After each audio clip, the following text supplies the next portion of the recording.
ঘরে বসে দর্শন করুন বিশ্বের সর্ববৃহৎ মায়াপুর চন্দ্রোদয় মন্দির।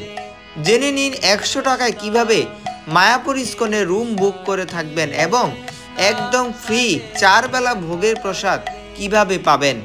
হরে কৃষ্ণ। সুপ্রিয় দর্শকবৃন্দ, এই ভিডিওতে আপনাদেরকে মায়াপুর ইস্কনের সকল কিছু দর্শন করাবো। ভিডিওটি আপনাদের সকলের ভালো লাগবে, শেষ পর্যন্ত ভিডিওটি দেখতে থাকুন। মায়াপুর, যেটি বর্তমানে ভারতবর্ষ তথা বিশ্বের মধ্যে অন্যতম জনপ্রিয় তীর্থস্থান, সর্ববৃহৎ হিন্দু মন্দির তৈরি হচ্ছে এই মায়াপুর ইস্কনে। মূলত আন্তর্জাতিক কৃষ্ণ ভাবনামৃত সংঘ ইস্কনের প্রধান কার্যালয় বা মূল সদর দপ্তর হচ্ছে এই মায়াপুর ইস্কন। প্রায় 800 কোটি রুপিতে প্রতিষ্ঠিত হচ্ছে সর্ববৃহৎ মায়াপুর বৈদিক তারামণ্ডল মন্দির, যেটিকে বলা হয় TOVP। গঙ্গার পাশেই অবস্থিত এই মায়াপুর ইস্কনে প্রতি বছর লক্ষ লক্ষ সনাতনী হিন্দু আগমন করেন এই বিশেষ স্থানটি দর্শন করার জন্য। তো সুপ্রিয় ভক্তবিন্দু, আমরা মন্দিরের মূল ফটক দিয়ে ভিতরে এখন প্রবেশ করলাম। প্রবেশ করার পর আপনারা হাতের বাম পাশে কুঁড়ে ঘর দেখতে পাবেন। মূলত এই ছোট্ট কুঁড়ে ঘর থেকেই এত বড় বিশাল মন্দির তৈরি হচ্ছে। আমরা যারা মায়াপুর দর্শনে গিয়েছিলাম সকলে মিলে কুঁড়ে ঘরের মধ্যে হরিনাম সংকীর্তন করি। এই কুঁড়ে ঘরে 24 ঘন্টা হরে কৃষ্ণ মহামন্ত্র কীর্তন করা হয়। কিছুক্ষণ কীর্তন করার পর আমরা এখন সামনের দিকে যাব আর এক এক করে মায়াপুর ইস্কনের সকল কিছু দর্শন করব, আপনাদেরকেও দর্শন করাবো। আমরা এখন মন্দিরের ভেতরে অবস্থান করছি। মন্দিরের ভেতরে সেবিত ভক্তরক্ষক ভগবান নৃসিংহদেবের বিগ্রহ আমরা এখন দর্শন করলাম। এরপর রাধা মাধবকে দর্শন করলাম। রাধা মাধবকে দর্শন করার পর আমরা শ্রী শ্রী গৌরনিতাই সহ পঞ্চতত্ত্বকে দর্শন করলাম। ভগবানের এই শ্রী বিগ্রহগণ এতটা অপূর্ব এবং আকর্ষণীয় যে দর্শন না করলে আপনি বুঝতে পারবেন না। এটি হচ্ছে শ্রীল প্রভুপাদের পুষ্প সমাধি মন্দির। পুষ্প সমাধি মন্দিরের পাশে একটি পুকুর রয়েছে, যে পুকুরে ভগবান শ্রী রাধা মাধবের নৌবিহার অনুষ্ঠিত হয়। এরপর আমরা চলে গেলাম মায়াপুর মন্দিরের মধ্যে যে পার্ক রয়েছে সেই পার্কে। দেখতে পাচ্ছেন চারদিকেই ঘুরতে আসা তীর্থযাত্রীরা অবস্থান করছেন, তারা তাদের প্রিয়জনদের সাথে সময় কাটাচ্ছেন। পার্কের ভেতর দিয়ে আমরা এখন হাঁটছি আর চারদিকটা দর্শন করছি। কিছু দূর সামনে এগুতে দর্শন করলাম পরিক্রমা মন্দির। এই পরিক্রমা মন্দিরে 108 বার যারা হরিনাম করবে তারা সহস্র তীর্থে পরিক্রমার ফল লাভ করবেন। সম্পূর্ণ মায়াপুর ইস্কনের যে পরিমণ্ডল রয়েছে এটিকে খুব সুন্দরভাবে সজ্জিত করা হয়েছে। মায়াপুর ইস্কনের চারপাশটা দর্শন করে গোশালা দর্শন করতে যাব আমরা এখন গরুর গাড়িতে চড়ে। মায়াপুর ইস্কনের যতগুলি দর্শনীয় স্থান রয়েছে এর মধ্যে অন্যতম হচ্ছে গোশালা। এই গোশালার সামনে আপনারা গরুর গাড়ি দাঁড়িয়ে থাকতে দেখবেন। গরুর গাড়িতে করে আপনারা পুনরায় গোশালা থেকে মূল মন্দিরে ফিরে যেতে পারবেন। প্রথমে গোশালা ঢুকেই আমরা লাচ্ছি সহ দধি বিভিন্ন কিছু টেস্ট করলাম। এরপর আমরা উপরে উঠে গোশালার মূল কেন্দ্রে চলে আসলাম। এসে দেখলাম গোমাতাকে খুব অপূর্বভাবে আরতি করা হচ্ছে। গোমাতা হচ্ছে ভগবান শ্রীকৃষ্ণের অত্যন্ত প্রিয়। আমরা যদি গোমাতার আরতি করি, গোমাতার সেবা পূজা করি, তাতে ভগবান অত্যন্ত সন্তুষ্ট হন। এখানে খড় সহ গোমাতার কিছু খাদ্য দেখতে পাচ্ছেন, আপনারা চাইলে গোমাতার সেবা করতে পারেন।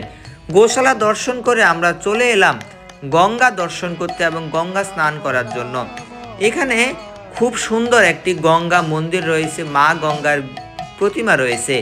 মা গঙ্গাকে দর্শন করে পূজা দিয়ে আমরা গঙ্গা স্নান করি এবং গঙ্গা স্নান শেষে মা গঙ্গাকে আরতি নিবেদন করি। আমাদের সেই আরতি প্রদীপ আপনারা এখন দেখতে পাচ্ছেন। গঙ্গা মাইয়া ভগবান শ্রীকৃষ্ণের পাদপদ্ম হতে এই জগতে আবির্ভূত হয়েছেন।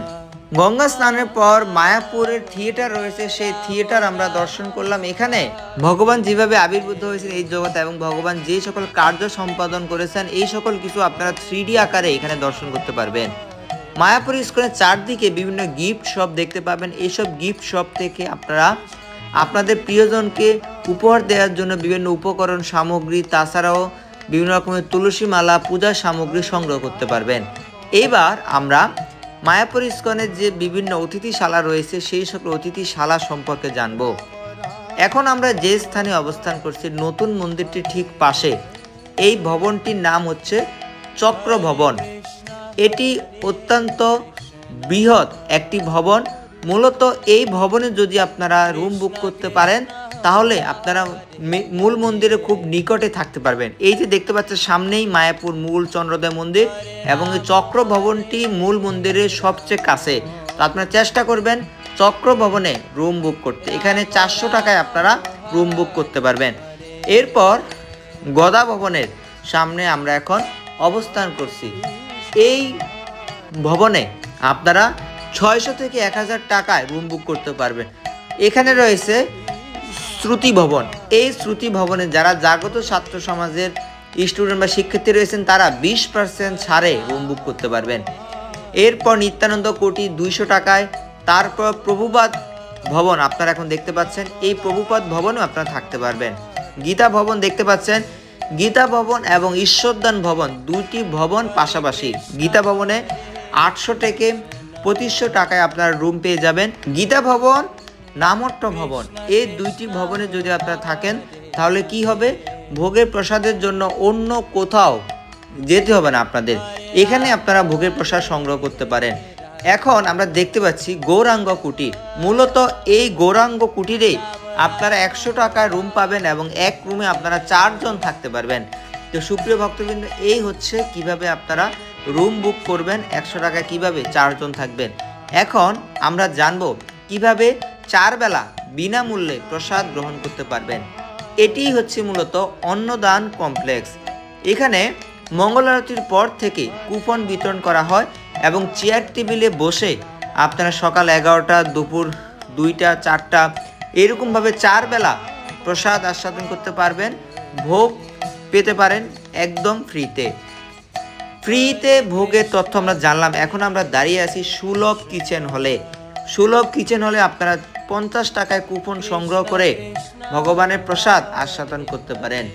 সুলভ প্রসাদ হল ছাড়াও নামহট্ট, গদা ভবন, ঈশ্বরদান ভবনেও আপনারা ভোগের প্রসাদ পেতে পারেন। তবে এই সকল প্রসাদ হলে ভোগের প্রসাদ পেতে হলে আপনাদেরকে গুনতে হবে কিছু নামমাত্র প্রণামী, যেমন 60 টাকা, 80 টাকা, 100 টাকা এরকম।